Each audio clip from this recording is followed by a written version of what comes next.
Assalamu alaikum 7th class. Today we are going to learn writing focus of unit number 1. Here we can see mind map. One mind map is provided to us. Read the given mind map. Seasons in the central position and favorite activities, likes and dislikes, affects, weather conditions are its extensions. Let's have a look what is mind map. A mind map is a technique used to gather ideas about any topic. It also helps to write a paragraph by using those ideas. So students, from this we can guess that mind map की ऐसी चीज़ होती है, एक तरीका होता है कि इससे हम डिफरेंट आइडियाज़ को इकट्ठा करके एक हम स्मूथ पैराग्राफ जो लिख सकते हैं, जिसके हमें पता चले कि इसके अंदर हमारे दिमाग में क्या बात थी और क्या हम उसको एक्सप्रेस करना चाहते हैं. अब यहाँ पर देखिए सीजन्स के बारे में लिखने के लिए कहा गया है. सीज़न के ऊपर हम कैसे लिख सकते हैं. एक्सटेंशन में क्या चीज़ लिखी हैं. हाँ जी, मुख्तलिफ मौसमों में मुख्तलिफ एक्टिविटीज़ हो जाती है. हमारी एक्टिविटीज़ के बारे में बताना है कि क्या क्या हम किस मौसम में एक्टिविटी करते हैं और फेवरेट चीज़ें हमारी इस मौसम की क्या होती हैं. लाइक्स एंड डिसलाइक्स, हमें क्या चीज़ उसकी मौसम की पसंद है क्या नहीं पसंद, और वेदर कंडीशंस डिफरेंट मौसम में कैसी होती हैं और इफ़ेक्ट्स उनके हमारी जिस्म के ऊपर क्या होते हैं. इन तमाम पॉइंट्स को ध्यान में रखते हुए आपने सीजन्स के बारे में एक छोटा सा पैराग्राफ लिखना है कि आप चाहे तो समर सीज़न के बारे में लिख लो या विंटर सीज़न में लिख लो या फिर सारे सीज़न के बारे में छोटे छोटे से पॉइंट लिख के आप कर सकते हैं. सीज़न्स के बारे में आपने तमाम बतानी है, जैसे कि आप समर में लिखें कौन सी एक्टिविटीज़ हम करते हैं, उसमें हमें क्या पसंद होता है, क्या चीज़ें हमें नापसंद होती हैं, हमारे उसके सीज़न के असर क्या होते हैं हमारे ऊपर, और उसमें वेदर का कंडीशन कैसी होती है. फिर इस तरह विंटर के बारे में, ऑटम एंड स्प्रिंग के बारे में लिख सकते हैं. ठीक हो गया. क्वेश्चन है हमारे पास, write a paragraph of 30 to 40 words on the seasons of life in your notebook. Use the words given above. आप लोगों ने 30 to 40 वर्ड्स का एक छोटा सा पैराग्राफ लिखना है ऐसे लाइक, जिसमें आप बताएंगे द सीजन्स ऑफ लाइफ. ठीक है, ज़िंदगी के मौसम उनके बारे में आपने ओनली 30 to 40 वर्ड्स एक लिखना है. चाहे तो आप किसी एक सीज़न पे भी लिख सकते हैं, चाहे तो आप सब सीजन्स के ऊपर छोटा छोटा करके थोड़े थोड़े पॉइंट्स में एक्सप्लेन कर सकते हैं. और hopefully you can do it very easily. First of all you have to try by yourself. If you feel any difficulty, I think you don't have any difficulty to write this. I have explained it very clearly and you have to write and you can write. Okay, be confident. Next question है, write a summary. Writing a summary, summary कैसे लिखते हैं. ठीक हो गया. आप पहले देख लें समरी होती क्या है. आप उर्दू में खुलासा लिखते हैं पोएम का या फिर किसी पैराग्राफ का, इस तरह से इंग्लिश में हम उसको समरी कहते हैं. A summary is a brief paragraph about a poem और text.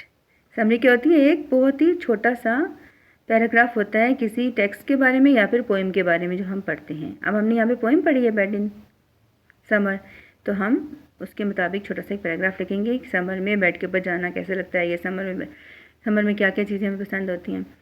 It describe the main idea of the poem. और साथ में ये समरी क्या बता रही होती है, इस पोइम का मेन आइडिया क्या है. इसका मेन आइडिया हम पढ़ चुके हैं, मैंने आपको कहा था याद भी करना और लिखना भी है, तब वही मेन आइडिया इसके अंदर ऐड कर सकते हैं. There are a few rules to write a summary. अब कुछ रूल्स हैं जो कि समरी लिखने के लिए हमारे पास हैं, जिनको हम फॉलो करेंगे तो हमें ईजिली समरी लिखना आ जाएगी. हाँ जी, सबसे पहले क्या करना है, आप लोगों ने वो पैराग्राफ या वो पोइम देखनी है जिसका आपने समराइज़ करना है. यहाँ पे हमें पोएम का एक हमें जो है वो स्टेंजा दिया गया है, उसको समझाया गया तरीका कि कैसे उसको समराइज़ करेंगे. And does it not seem hard to you when all the sky is clear and blue and I should like so much to play to have to go to bed by day. This is a stanza of our poem bed in summer.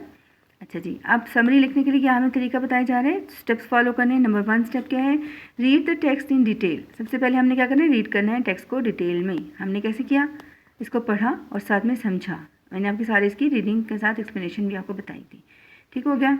फिर है next पे, highlight the keywords. अब इसमें से आपने keyword जो आपको लग रहे हैं डिफ़िकल्ट, ऐसे वर्ड जो कि हमें इसमें पोएम में हेल्प कर रहे हैं समझने में मेन मायने, उनको हमने हाईलाइट करना है. नंबर 3 पे करना है, underline the topic sentence in each stanza and bold it. हर शेर की जो स्टेंजा, उसमें आपने फर्स्ट जो लाइन है उसको अपने अंडरलाइन करना है, जहाँ पे अंडरलाइन हुई हुई है। And does its not seem hard to you, क्या आपको मुश्किल नहीं लगता, या आपको ये मुश्किल नहीं लग रहा कि हम क्या कैसे करेंगे। इस लाइन को हमने अंडरलाइन कर लिया। फिर नंबर 4 पे think of synonyms of the highlighted words. अब जिन वर्ड्स को आपने हाईलाइट किया है, जो आपको लग रहे हैं कि हमें मदद दे रहे हैं इसको हेल्प करने में, आपने उनके साइनोनिम्स तलाश करने हैं। कहाँ से करने हैं तलाश? डिक्शनरी में से। डिक्शनरी को हम थिसारस भी कहते हैं, या लोगत में से। उनके आपने इंग्लिश टू इंग्लिश साइनोनिम्स ढूंढने हैं, ठीक है। फिर उसके बाद right the theme of the text. अब थीम लिखेंगे कि इस टेक्स्ट का मरकज़ी ख्याल या मायने क्या है, मेन आइडिया क्या है इसका, वो आप लोगों को मैंने बताया था। आपने वहीं से यूज़ कर इसको अपनी समरी में ऐड कर सकते हैं, उसको भी शॉर्ट कर सकते हैं।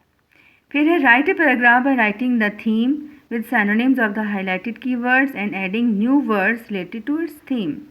अब आपने मेन आइडिया लिया और थीम दिमाग में सोच लिया आपने, और फिर जो आपने सिनोनिम्स निकाले हैं उन वर्ड्स को, मतलब कि जो टेक्स्ट में यूज़ हुए हैं वर्ड्स वो आपने यूज़ नहीं करने, उनके सिनोनिम को इस्तेमाल करना है। आपने समझो उसकी एक्सप्लेनेशन कर दी, इसका मतलब क्या बन रहा है। और इस तरह से आप very easily you can write a summary of this stanza and all the stanza of your poem.